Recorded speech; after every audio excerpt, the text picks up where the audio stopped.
Hello, what's up mga kamaster? Kamusta kayo dyan? For today's video ay samahan ninyo akong pagbigyan nating pansin ang isang komento sa aking mga followers. Let's go! Let's do this! Gusto nyo ba ng pangmalakasang content? Yung marami kang pagpipilian? Don't worry, Michael Vencio is now here. Just don't forget to follow, like, comment, and share para lagi kang updated sa mga bagong uploads. Let's go! Mwah! Ano nga ba ang dapat gawin kapag may nakaenkwentro kang kaaway upang hindi mapahamak?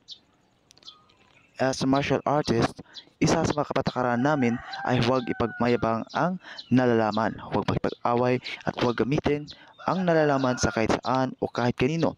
So ito yung nasasagot kong advice sa iyo at sa inyo mga kamaster.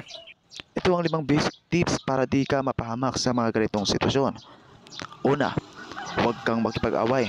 Huwag kang gumawa ng kahit anong bagay na makakapasakit sa kapwa o makakatrigger ng away. Pangalawa, huwag kang bastos.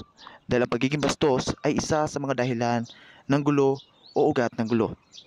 Pangatlo, huwag mong ipakita o ipaalam lalo na sa mga kaaway mo o kahit kanino na may masasamang intensyon sa iyo na may alam ka sa martial arts o self-defense.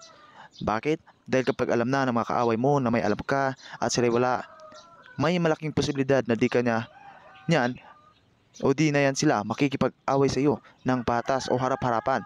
Pwede ka na lang idaan sa barilan.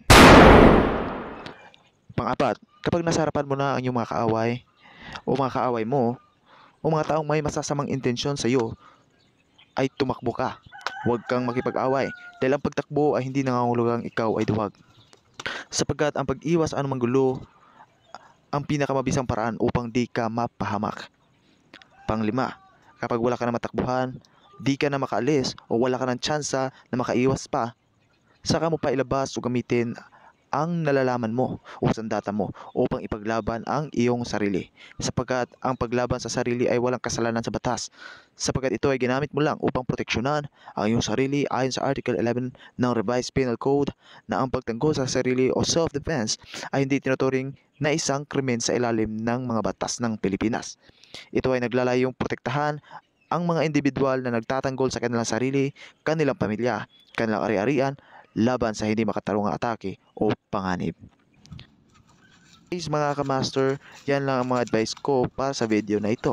Sana meron kayong matutunan at kung di ka pa naka-follow, naka-react o naka-share, gawin mo na ito ngayon para lagi kang updated sa lahat ng mga uploads ko. Maraming salamat sa suporta. Hanggang sa muli. Mwah!